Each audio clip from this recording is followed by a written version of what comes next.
Peace be with you and welcome to another edition of Medicine of the Mahdis. Our question today comes from Brother Abu Al-Makam, who says, "Peace, mercy and blessings of God be upon you. Doctor, I am weak in the body and also suffer from anemia. What is your advice to me? Thank you." Brother Abu Al-Makam, you said that you have weakness generally as well as anemia. So let's begin with the anemia first, because weakness is a very generalized symptom, and we can talk about that later on in this episode. If you have anemia, we really need to know what type of anemia it is. There are different types of anemia. So you have anemia that results from certain genetic conditions like thalassemia, like sickle cell anemia. You've got anemia that results from chronic diseases. So if you've had a condition for many years like COPD, bronchitis and things like this, you'll have an anemia that results from that. Then there are vitamin deficiency anemias and iron deficiency anemia. So you've got B12 deficiency anemia. And the way to diagnose the anemia really is to do a blood test. So for example, if you are deficient in B12, then you would take B12 to replace the deficiency and cure the anemia that way. If you're iron deficient, we can tell that also through a blood test. We would replace the iron and then that would get rid of the anemia. So to say you have anemia, you really need to specify through a blood test which type of anemia it is, and then we can address the matter. So if you'd like to send me that information along with your date of birth, because age is also an important factor in this, we can then give you more advice about anemia. The other thing you said is weakness, general weakness in the body. And this could be a consequence of the anemia, but it could also be something else. If you mean by anemia that you feel tired and lethargic and lacking energy, then that could also be linked to the weakness. So if you could do that, it would be really useful to give you further management advice. So another thing I want to talk about, which is related to this question, particularly to the weakness in the body, is about vitamin D, the sunshine vitamin. And this continues nicely on from our talk about magnesium, which is a mineral that many people we discussed are deficient in the modern world, even in the richer countries. And vitamin D is no different. Vitamin D also, like magnesium, serves many different functions in the body. Traditionally, people think about vitamin D deficiency causing problems with your bones and teeth, and it does certainly do that. And like magnesium, like I said, it's also deficient in the majority of the populations of the developing world as well as the developed world. For example, in India, it was estimated, which is considered to be a country where there's a lot of sunshine and warmth and things like this, there are 50% of people are estimated to be vitamin D deficient. And likewise in America, we have estimates going up to 50 to 70% of people being vitamin D deficient. So it's a big problem and we need to address it.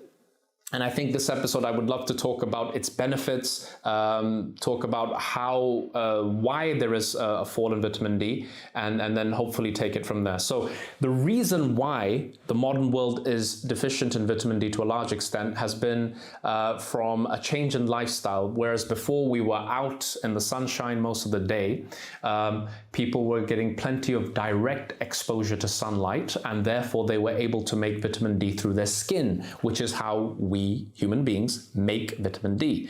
When the sunshine hits your skin, it reacts with cholesterol in the skin, and that is what is converted to vitamin D, which is then used by your body.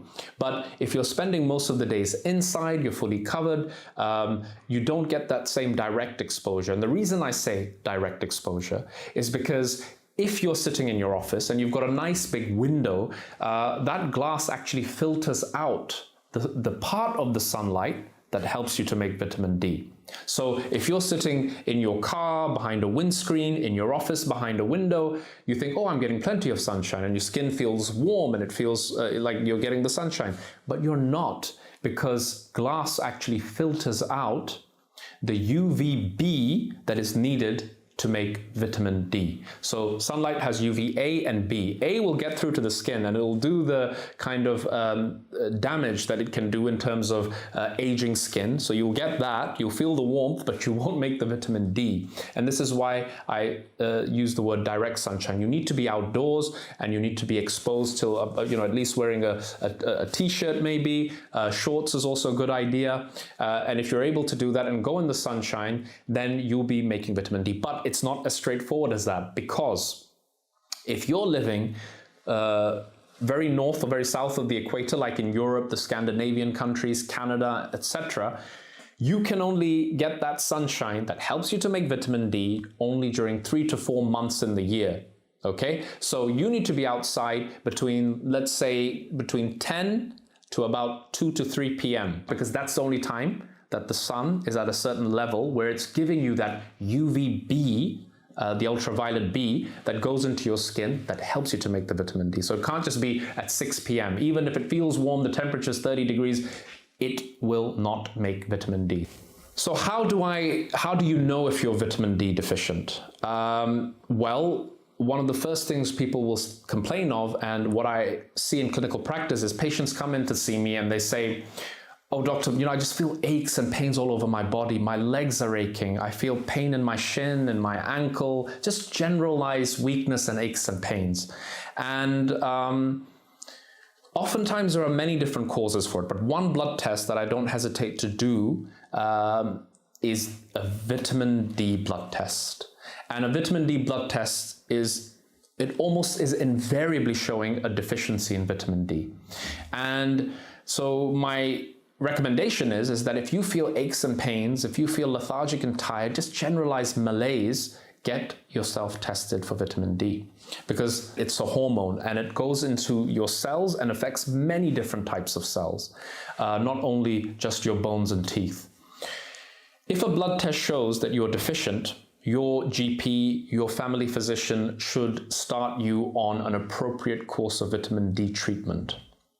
Now, in the United Kingdom, it is considered to be deficiency if you are below 50 nanomoles per liter. Different countries use different measurements, but if you are below that range, you're considered to have an insufficiency. If you are below 25, then you have what we call a severe deficiency. And depending on where you fall, your doctor will give you a certain quantity of vitamin D, a certain amount that you have to take in order to lift and boost your levels up. So the blood test is really the most important thing, like with anemia, to do in order to diagnose yourself. When you start feeling symptoms, when somebody like a child has rickets and their bones are deformed, that is already an extreme deficiency over a long period of time. And that is actually something that led to the discovery of vitamin D. When kids were showing up with these deformed bones and adults with these pains in their bones, they did the blood test and they found they had vitamin D deficiency, and vitamin D became the cure for these people. So, what are the benefits of vitamin D? It is a long list of benefits. The first one, let's begin with the mind, with mood, because I think this is a big and important issue these days, especially with lockdown and during COVID. Lots of people have been housebound and depression rates have gone through the roof. And there is a correlation actually between the amount of vitamin D in your blood versus your mood. And this is something really, really important, because people who have supplemented with vitamin D have subsequently been shown to not have, or a much smaller proportion still have, seasonal affective depression, which is depression during the winter months. So it clearly, we know, plays a role in your mood and your feeling of well-being. So that's one. Vitamin D also is an incredible immune booster. We know, for example, people who have viral infections, including COVID, by the way, there was a big meta-analysis done, a systematic review, which is one of the best and strongest types of studies when we are weighing and balancing the kind of effectiveness of information. So a meta-analysis which was done in Italy in the beginning of 2023, and I'll attach the study to this video for those who are interested, which showed that people who had adequate levels of vitamin D were much less likely to be admitted into intensive care hospitals. And we also have studies that suggest that people who have good levels of vitamin D, in other words, are not in insufficiency, are much less likely to get influenza. In fact, some studies have suggested that vitamin D is more effective than getting your flu jab.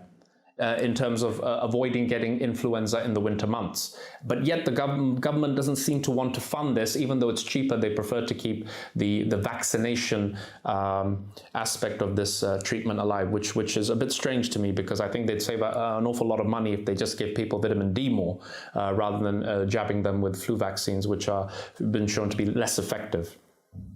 So also autoimmune diseases, things that are considered to be like rheumatoid arthritis, types of asthma, other types of autoimmune conditions. We know that vitamin D actually helps with modulating the immune system, so that the immune system is not creating these cytokine storms, which is where inflammation chemicals are pumped through your blood and they make you very unwell. Sometimes it's not the virus that does the damage, it's the immune system's reaction to the virus, an overreaction to the virus, what we call autoimmune diseases, where vitamin D actually is proven and shown to help in that process of reducing the inflammation. We know vitamin D helps with diabetes. We know vitamin D helps with heart disease, with blood pressure. So heart disease being the biggest killer in the United Kingdom, vitamin D has had many, many studies now done that show its effectiveness in reducing heart disease. So like magnesium, you can see many similarities. Vitamin D has many, many health benefits, not just strengthening of your bones, but your immune system, your mood, your energy, your well-being on many levels. And for that reason, I would definitely say, you know, if you haven't had your vitamin D levels tested, get yourself tested and then get on an appropriate course of vitamin D. The type of vitamin D I recommend is vitamin D3. And if you're somebody who's had blood tests done, and you're falling into the insufficiency range, people would then ask me, well, how much should I take? How much vitamin D should I be taking if I'm in the insufficiency range? If I'm in the normal range, should I be taking it anyway? I think a lot of the people should be taking vitamin D, because vitamin D is difficult to get from the foods. So what type of foods, for example, would you get vitamin D3 from? You would get vitamin D from things like oily fish, tuna, salmon, mackerel. You'd find small amounts in beef liver. You'd get it from egg yolks, for example, but small quantities. And you would have to be eating a lot of these things to be able to get the adequate amount of vitamin D with the modern lifestyle of the indoors, you know, staying behind four walls where you're not getting direct sunlight exposure. I think the vast majority of the people would have to be on vitamin D. I personally would recommend taking 1,000 to 4,000 international units of vitamin D. And the reason I hesitate to give one number for all is because people absorb vitamin D differently. So for example, we know when you have vitamin D in your body, to convert it to the active form, you have to have healthy liver, healthy kidneys, you have to have healthy skin. So for instance, if you're somebody in your 20s and 30s, you are much, much better than a 70-year-old of making vitamin D from direct sunlight exposure. Pregnancy, if you're planning to, if you're vitamin D deficient and you're planning to get pregnant, you should definitely be taking a higher dose of vitamin D. They do come in these kinds of supplementation that's given for pregnancy. They do put vitamin D in it, but sometimes you need more. And this is something, again, that has to be done under the kind of guidance of a doctor. And the reason I keep saying this is because we don't want to get into the toxic range. I have to say, and I have to be clear about this, vitamin D toxicity is extremely, extremely rare. You can take, I know people who take 5,000 units a day very, very safely, and their levels are completely normal. I know people who take 10,000 units for short periods of time to raise their levels. So But you have to be mindful that, you have to do it under the guidance of a doctor in order not to get into those rare toxic ranges, because vitamin D is stored in your body and therefore it is a possibility that it could lead to higher levels. But I think the vast majority of people can safely take 1,000 to 4,000 international units of vitamin D, and they will notice within a couple of weeks of taking this vitamin, that they will feel better, they will feel stronger, they will have more energy, their aches and pains will go away. And I've seen it with my own eyes, how supplementation of vitamin D has benefited so many of my patients, friends and family, and I recommend it for all those who are watching this to get themselves tested and to start vitamin D supplements, because our modern life does not enable us to make enough of it.